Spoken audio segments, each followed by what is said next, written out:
Are you some sort of goblin come to torment me? Regardless of whether you're a sin-illiterate dork, a bookish Wordsworth, or a record-rummaging music snob, we're all bound to have a few glaring guilty blind spots. While I may have devoured the definitive works of mid-century post-war cinema, I've completely missed out on genre classics like The Great Escape. Having never so much as skimmed the golden age of Russian literature, I somehow found myself reading 2 different Danny Dyer autobiographies cover to cover, and as for music, I could rank every Radiohead B-side before beginning to understand what this is all about. My most shameful absence of artistic understanding? I've never seen an entire Studio Ghibli film. There's been no conscious avoidance, no bias against animation or non-English language cinema, and they're all readily available in pristine HD where I live. Like a hairy, hideous caterpillar who's never seen Spirited Away, I've decided to cocoon myself in a corner until I can re-emerge as a resplendent butterfly of all things Ghibli. Or Ghibli, or Ghibli, or whatever you want to call it. Simply put, I'm going to watch and review every single mainline Studio Ghibli feature. I'm going into each entry completely blind. I won't be doing any research, nor will I be looking at reviews, write-ups, or anything about the films. To further shake things up, I'll be tackling the filmography in a completely unspecified, arbitrary, and random order as decided by a randomizing program. Now with all that out of the way, let's get 5 of these films under my belt.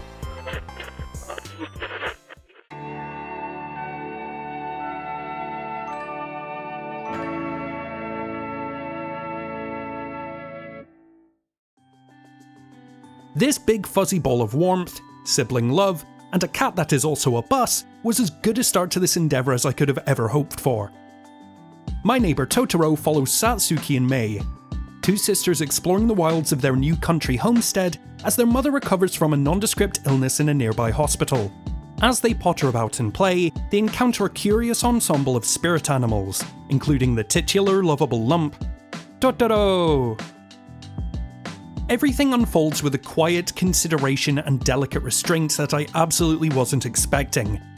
Where so many films aimed at or about children rush from one silly scene to the next for fear of losing their target audience, there's a confidence to Totoro that affords it a calm, mindful air. It's all such a rewarding antidote to the always quipping comedic sensibilities I've grown so accustomed to with Western animation. The contemplative pauses here heighten everything around them, from punctuated levity to shattering concerns.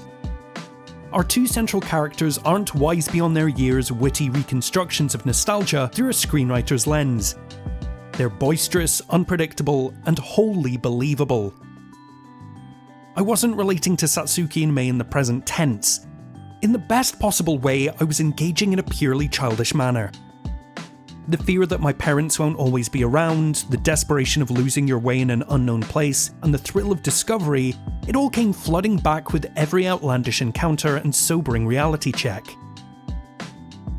I found the central family dynamic bared a passing resemblance to that of To Kill a Mockingbird. 2 children uncovering their own private corner of the world, a hard-working but emotionally available father, a kind but weathered helper around the house, and a notably absent mother. The lion's share of our time here is spent exploring the bittersweet lives of this resilient familial unit. And then we get to the main event.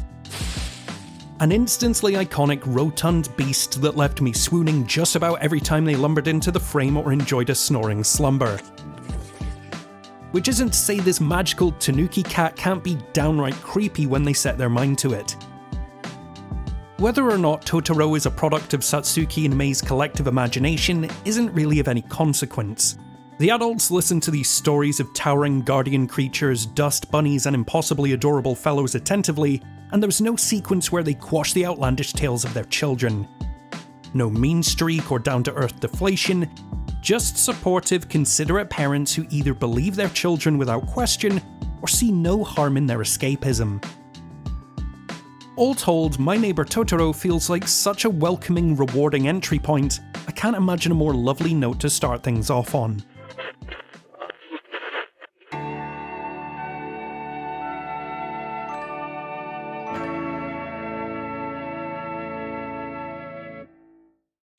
Whisper of the Heart traces the blossoming first loves and growing pains of the book-smart Shizuku, a perspicacious Lisa Simpson type searching for her artistic voice, independence, and her potential soulmate. While there's a certain amount of fairy tale logic at play here, as well as a healthy sprinkling of romantic hijinks, this is a relatively grounded affair. Cramped apartments, commuter trains, and concrete cityscapes are Shizuku's sprawling kingdom. The pursuit of a storybook ending, a neat, simple solution to a problem as complex as how to find contentment, is quickly set aside as Shizuku grows increasingly aware of the divide between fantastical thoughts and predictably harsh reality.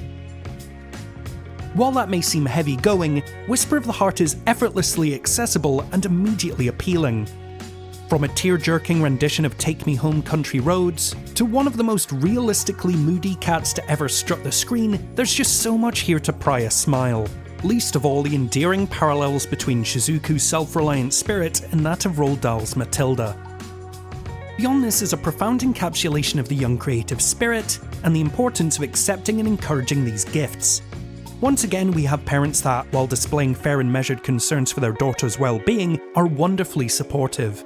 All right, Shizuku, go ahead and do what your heart tells you. What sets Shizuku's arc apart from any old follow-your-dreams fanciful fiction is how the film anchors these ambitions. Art is rarely the product of a fully formed first attempt.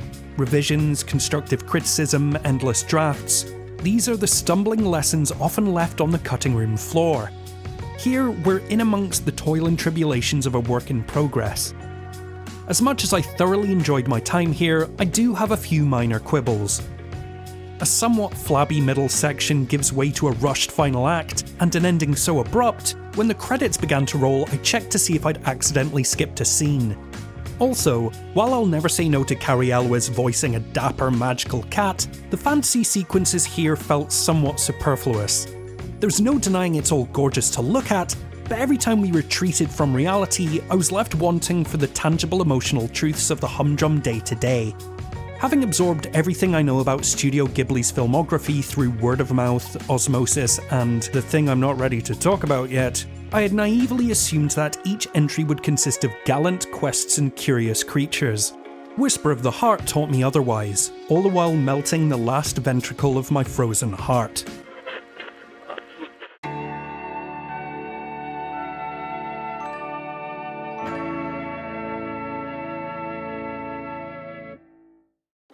When Marnie Was There is the story of Anna. With a growing emotional distance from her foster mother and a sudden bout of sickness, Anna is sent off to a seaside town to spend her summer at her aunt and uncle's cottage. Over the following weeks, Anna becomes increasingly infatuated with the elusive Marnie, a secretive young woman wrapped in a mystery of fog and familiarity. This is a ponderous lyrical character study first and foremost. Amongst all the rolling tides and longing glances, there's a conscious effort to explore Anna's mental well-being. From awkward episodes of extreme social anxiety to the constant struggle for a sense of self in a world where she feels robbed of her own history, I found myself gliding through the melancholy of it all. As the sea, air and summer wind takes hold, the healing power of nature becomes apparent, with Anna enjoying lengthy promenades, random encounters, and burgeoning relationships amongst the lush grass and ebbing tide. Back in the city, Anna's asthma made it hard to catch a breath. Out here, she's given the freedom to exhale all the lingering doubts about her place in the world. These gradual changes in Anna and her growing acceptance of self are handled with a subtle empathy and lightness of touch that I really appreciated. In service of quality storytelling, I have no issue with a more methodical and mindful approach. What I will say is, combined with the glacial drip of clues regarding Marnie's true role in Anna's tale, as well as the episodic nature of their encounters, sometimes the tedium of the sluggish pacing did set in. In the time since I finished the film, the relationship between Anna and Marnie is something I've mulled over incessantly, both to its absolute credit and unfortunate detriment. What initially appears to be a purely platonic friendship between two troubled young women soon blossoms into an implied romance of awakening sexuality and exhilarating discovery. To see a mainstream, all-ages animated feature embracing non-heteronormative wants, needs and companionship with sensitivity and care left me overwhelmed and overjoyed. And then we find out who Marnie is, and everything kind of falls apart. I need to spoil the ending here to express my disappointment, so feel free to skip to here if you'd rather make up your own mind. In what I can only describe as a bizarre final act exposition dump of laboured narration and flashbacks upon flashbacks, we find out that Marnie is Anna's deceased biological grandmother, manifested here as the ghost of her former childhood self. What? While I'm aware that this is an adaptation of an existing novel, again, I'm doing no research so I can't say whether these thematic elements are more or less abundant in the source material, to nurture a flourishing lesbian relationship with a bizarre and uncomfortably icky incestuous twist, all but retcons much of what I found so moving up to that point. At best, it feels out of place and ill-advised. At worst, it felt like a betrayal of what had come before. While I found it to be deeply flawed and at times downright frustrating, When Marnie Was There is still good, and at times absolutely great. I just can't stop wishing things had turned out a little different.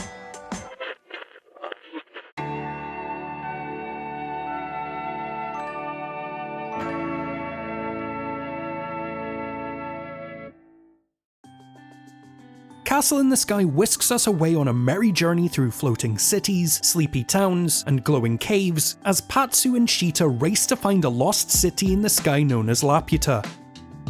Pursued by pirates, the military and shady figures, all seeking to possess the key to Laputa's wealth and power, Patsu and Shita embark on a rollicking good time.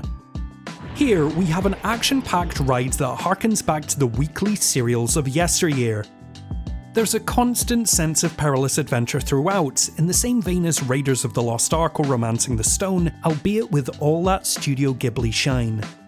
From the opening airship assaults, I was in the palm of its hand, and by the time we ascended to the heights of these forgotten ruins, I was transfixed. If I'm being honest, analytical note-taking quickly went out the window. I was just having too much fun to keep scribbling down themes and academically minded readings. I mean, there's a scene where two stacked lumberjack-looking men flex so hard that their shirts explode, which automatically makes this a near-perfect film. Once again, we're seeing most of this unfold from the perspective of children, but there's always a persistent sense of danger to each escapade. Even though I knew deep down inside everything would be a-okay, I was invested enough to gasp along with every close call Castle in the Sky threw my way. Bodyguards turn out to be captors, pirates become outlaw allies, and these children are in no way impervious to the explosive action erupting around them. Visually, this certainly isn't the slickest of the Ghibli output I've seen so far, but the frame-skipping jank of the animation only adds to the rough-and-tumble bravado on display throughout.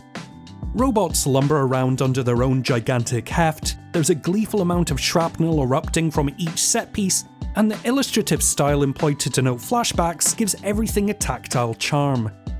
Sprinting from one scene to the next felt like tracing any number of influences back to their point of origin. The steampunk aesthetic seems like a direct blueprint for games as diverse as Final Fantasy VII and Bioshock Infinite. The roguish band of sky pirates were outright stolen and supplanted into stardust, and who can forget the simple elegance of the Iron Giant? If it wasn't readily apparent, I fell head over heels for Castle in the Sky. It hit every mark it aimed for dead on and exceeded any expectation I could have had following on from the already high standards set by the preceding three films. The question is, can it be topped?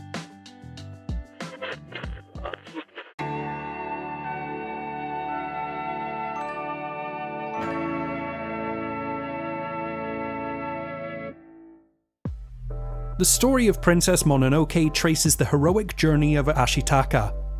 While saving his village from a wayward forest demon, his arm is cursed with a spreading infection.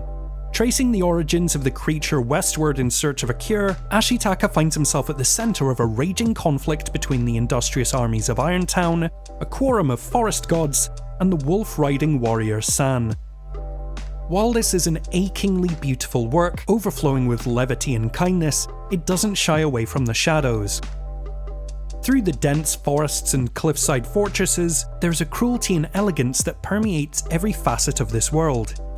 Princess Mononoke comes replete with dismemberment, decapitation, volleys of carnage, and streaming blood.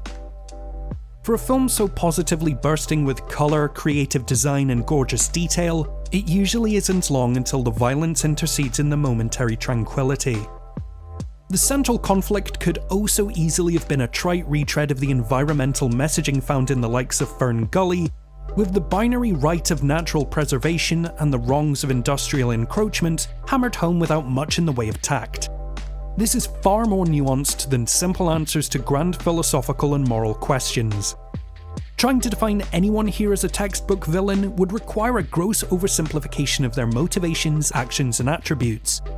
Lady Eboshi may initially appear as a power-hungry conqueror, until you realise everything she has done is for the greater good of the working people. The drastic measures she's taken, reckless and damaging though they may be to the surrounding natural world, have freed countless women from bondage, provided work and protection to legions of civilians, and exponentially improved the quality of life for those under her protection. In this gentle, flawlessly judged sequence, we see Lady Eboshi conversing and offering thanks to the marginalised leper community, who have found purpose and respect within her sanctuary. She took us in and washed our rotting flesh and bandaged us.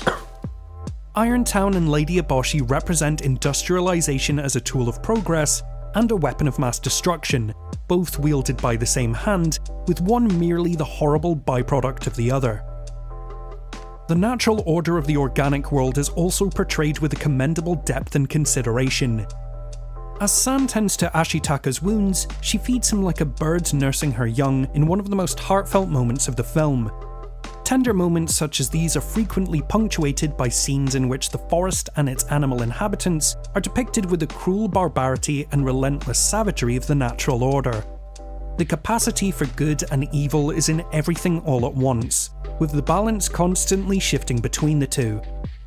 For these heady philosophical, anthropological, and moral quandaries to find such a stark and stunning avenue for expression isn't just uncommon, it's practically unheard of. Princess Mononoke is one of those rare experiences I found to be above reproach. One I ruminated on and enjoyed, and will cherish for many years to come.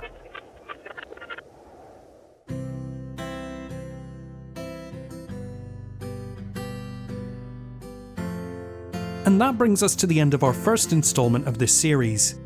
To be continued, I guess? As always, special shout out to our Patreon producers Jennifer C. and Paul of the Pauls, as well as all the lovely patrons who support the channel directly. Was I right on the money or way off the mark? Let me know in the comments. As always, feel free to share this wherever you share, like and subscribe and all that rubbish, and if you'd like more from the channel, including your name in the credits, reviews, and film clubs, maybe check out the Patreon in the link below. As always, thank you for watching. Until next time, this is In Frame Out.